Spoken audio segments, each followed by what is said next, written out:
Hello friends, welcome to my channel special educator point.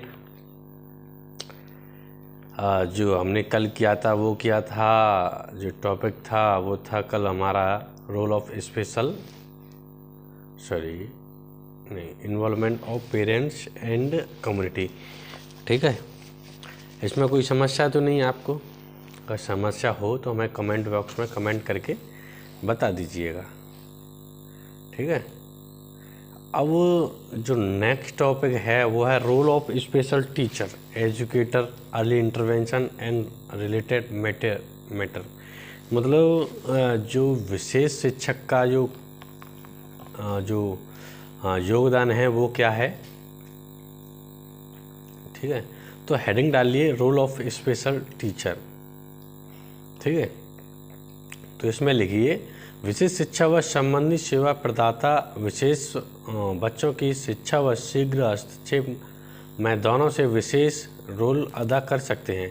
मतलब जो विशेष शिक्षक होते हैं वो शीघ्र हस्तक्षेप कर सकते हैं और अपना एक बहुत ही अच्छा रोल प्ले कर सकते हैं। शीघ्र हस्तक्षेप कर महत्व नवजात शिशु 0 से 5 वर्ष तक के बच्चों तथा युवाओं के सभी के लिए है। मतलब ऐसे कह सकते हैं जो शिक्षा है जो है तो 0 से लेके और जो युवा होते हैं जिनकी पढ़ने लिखने की उम्र होती है वहाँ तक इसे यूज कर सकते हैं।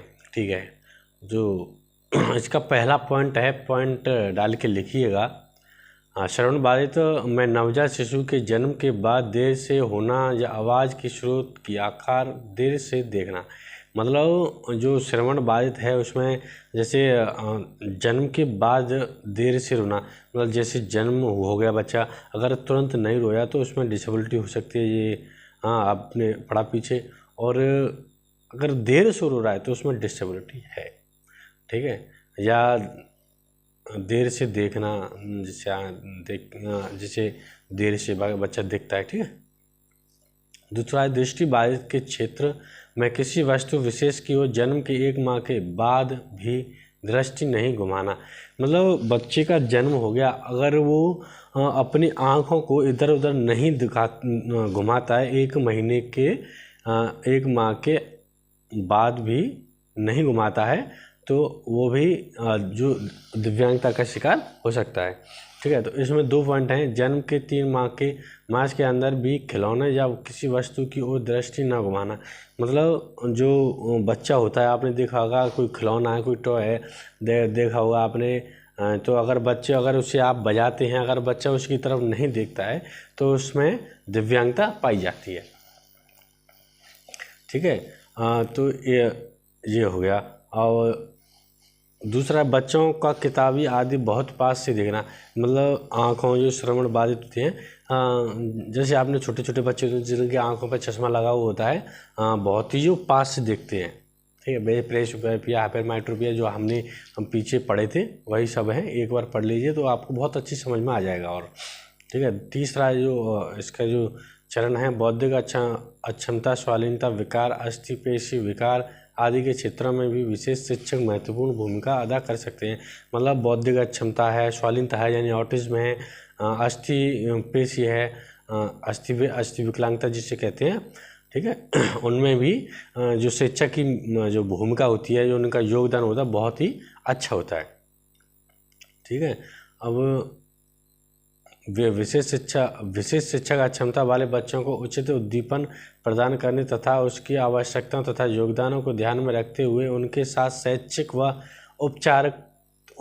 उपचारात्मक क्रिया करना व इसके साथ स्वाभाविक में अन्य परियोजनाओं को आवश्यक समर्थन करना। मतलब इसका जो है, जो किसी बच्चे का जो उपचार है वह सही ढंग से करना। आवश्यकता या योगदान अनुसार किसी को क्या आवश्यकता है उसके अनुसार आपको करना है। बच्चों के साथ की जाने वाली हस्तक्षेप क्रिया उसके आवश्यकता के निर्धारण के आधार पर तय की जाती है। जो बच्चे का जो हस्तक्षेप है, अर्ली इंटरवेंशन है, वो बच्चे के जो आधार पर तय की जाती है, बच्चा किस डिसेबिलिटी से ग्रस्त है। शीघ्र हस्तक्षेप वह प्रक्रिया है जिसके माध्यम से बच्चों की समस्या का समाधान किया जाता है। शीघ्र हस्तक्षेप जो अर्ली इंटरवेंशन है वह प्रक्रिया है जिसके माध्यम से बच्चों की समस्या का समाधान किया जाता है। ठीक है, अब बात करते हैं विशेष शिक्षक की भूमिका। जो विशेष शिक्षक की भूमिका है वो इसमें क्या है। ठीक है, जो विशेष शिक्षक की जो भूमिका है, हेडिंग डाल लीजिए विशेष शिक्षक की भूमिका। ठीक है, तो इसमें लिखिए किसी पहचान व हस्तक्षेप कार्यक्रम के लिए समुदाय में विशेष शिक्षक की महत्वपूर्ण भूमिका होती है। जितनी जल्दी प्रशिक्षित अध्यापक या विशेष शिक्षक बच्चे में दिव्यांगता की पहचान करता है, उतनी ही जल्दी शीघ्र हस्तक्षेप की प्रक्रिया प्रारंभ हो जाती है तथा बच्चों में सुधार की संभावना उतनी ही अधिक हो जाती है। मतलब शिक्षक की जो भावना है, जो शॉर्ट आउट कोई भी प्रॉब्लम है तो आप हस्तक्षेप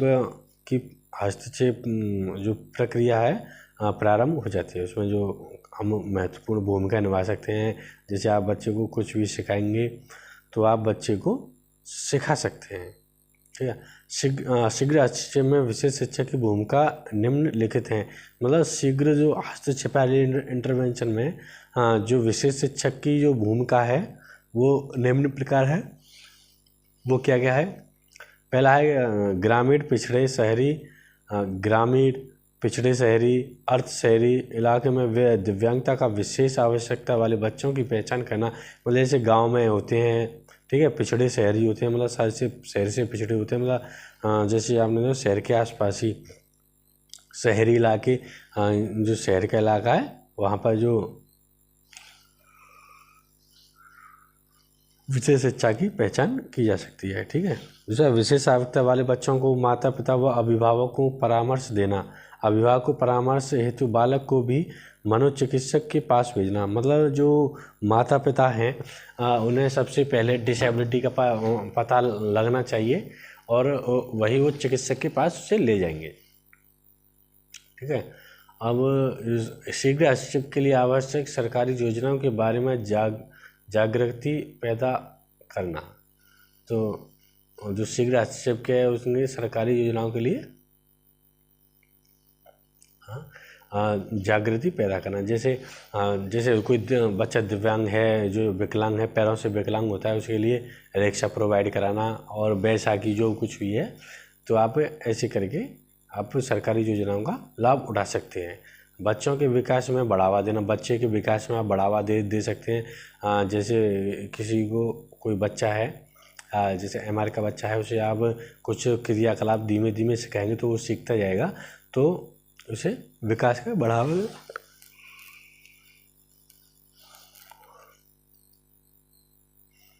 ठीक है, जो तीसरा पांचवा पॉइंट है बच्चे के विकासात्मक क्रियाओं की तरफ नियमित रूप से ध्यान देकर स्थिति में सुधार। मतलब जो बच्चे का जो विकास जो विकासशील प्रक्रिया है उसमें नियमित रूप से आप ध्यान देकर सुधार करते हैं स्थिति में, तो वो सुधार हो जाता है। तो इसका जो लास्ट पॉइंट है अधिक क्षति होने को टोकना, दिव्यांग बनाने की अतिरिक्त स्थितियों की सीमित करना तथा परिवार की कार्य प्रणाली को बढ़ावा देना। मतलब जैसे बच्चा क्षति है तो उसे टोकना। ठीक,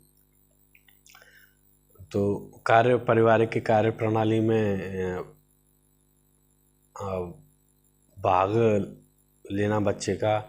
हाँ, बच्चे को आप जैसे आप सिखाना है, बढ़ावा देना। कोई भी काम कर रहा है, घर का कोई काम कर रहा है बच्चा, तो उसे आप बढ़ावा दे सकते हैं। उससे क्या है कि जो बच्चा है बहुत ही जल्दी अपने आप को सुधार कर लेगा।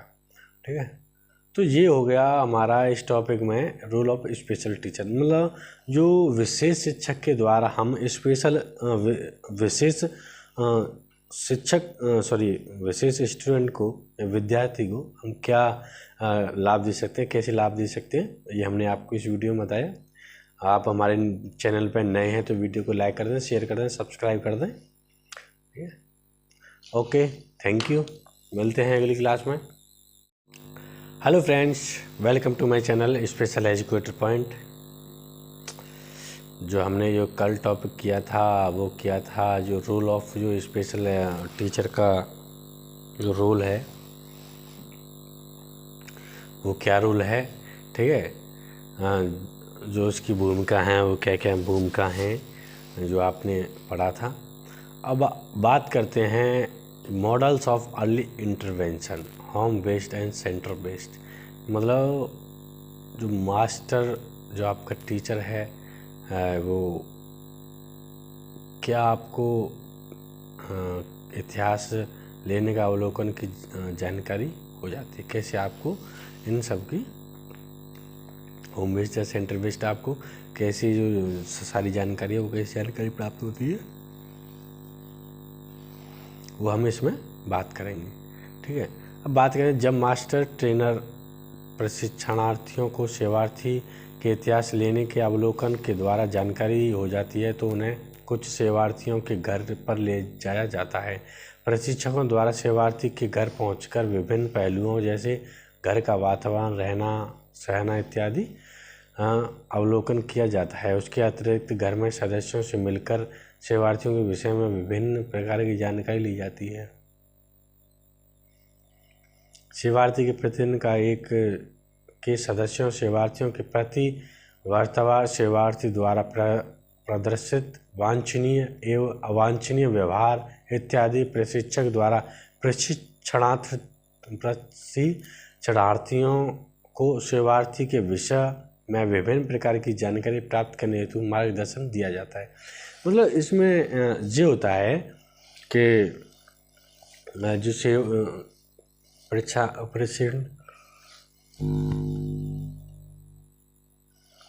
मतलब जो भी बच्चे होते हैं उन्हें क्या प्रशिक्षण देना चाहिए वो सब कुछ है, ठीक है। प्रविधन के मुख्य रूप से सेवार्थी में पृष्ठभूमि का जानकारी, वर्तमान समस्या, व्यक्तिगत, गर्भकालीन, प्रमस्तकालीन, प्रवस्टर इतिहास, टीकाकरण का इतिहास, विकासात्मक स्थिति, पारिवारिक स्थिति, लैंगिक स्थिति, विद्यालय स्थिति, घरेलू स्थिति, सामाजिक वातावरण, खेल विकलांग, दिव्यांग खेल क्रिया में स्थिति, व्यवहारिक समस्या, माता पिता की दिव्यांगता प्रति धारणा तथा दिव्यांग व्यक्ति सन की आशाओं के विषय में प्राप्त जानकारी का वर्णन करते हैं। इसके अतिरिक्त सेवार्थी हेतु तैयार की गई प्रबंधन योजना के विषय में वर्णन करते हैं जो पूरे विवरण का मूल महत्व है। मतलब इसमें जो है जो बच्चा सीखता है कैसे सीखेगा, पहले जो शुरुआत कहाँ से होती है वो घर से होती है, माता पिता से होती है, फिर धीमे धीमे करके घरेलू जी सब कुछ सामाजिक वातावरण, खेल कूद, इनमें अपने आप बच्चा अपने आप अब बच्चे को सिखाते जाओ तो वो उसमें अपने आप को इन्वॉल्व कर लेगा, ठीक है। तो इसके जो विशेषज्ञ हैं वो निम्न हैं: विशेष शिक्षा, वाणिज्य चिकित्सा, मनोवैज्ञानिक, भौतिक चिकित्सा, व्यवसायिक चिकित्सा। मतलब जो 5 तरह की चिकित्सा हैं तो आप बच्चे को अगर प्रोवाइड कराएंगे, विशेष शिक्षा है पढ़ना है, वाणिज्य चिकित्सा है बोलना, मनोवैज्ञानिक यानी मनोवैज्ञानिक का मतलब होता है मन का ज्ञान, ठीक है, मन का ज्ञान करना। भौतिक चिकित्सा है मतलब फिजिकली, ठीक है। व्यवसायिक चिकित्सा है, आप फिर व्यवसायिक चिकित्सा भी बच्चे को दे सकते हैं। चिकित्सक कौन सी सुविधाएं बच्चे में मिल सकती हैं, चिकित्सक कौन सी सुविधाएं बच्चे में मिल सकती है, ठीक है। तो ये मतलब बच्चे में कौन कौन सी सुविधाएं मिल सकती हैं। पहली है सहायक सामग्री मिल सकती है। श्रवण जांच को आप पता लगा सकते हैं। परिवार के सदस्यों के लिए प्रशिक्षण, परामर्श एवं गृह भ्रमण आप पता कर सकते हैं। स्वास्थ्य सहायता पता कर सकते हैं। चिकित्सीय सहायता, परिचालिक सहायता, पोषण सहायता, व्यवसायिक सहायता, मनोवैज्ञानिक सहायता, समाज सेवी सहायता, वाणिज्य भाषा विशेषज्ञ, दृष्टि संबंधित सहायता, यातायात। मतलब ये जो सारी जो सुविधा हैं जो बच्चे को मिल सकती है। ठीक है, तो इस वीडियो में बस यही था कि बच्चों को कौन कौन सी सहायता मिल सकती है। तो ये 10-12 तरह की आपकी जो सहायता हैं जो बच्चे को मिल सकती हैं, आप बच्चे को प्रोवाइड करा सकते हैं। ठीक है, तो ये हमारा लेक्चर ख़त्म हो गया। ये छोटा सा ही था। ठीक है, इसमें ज़्यादा कुछ नहीं, होम बेस्ड और ये कुछ भी जो डेली जैसे हम लोग करते हैं वही बच्चों को कराना होता है बस। ठीक है, ओके, थैंक यू गाइस, मिलते हैं अगली वीडियो में। ओके।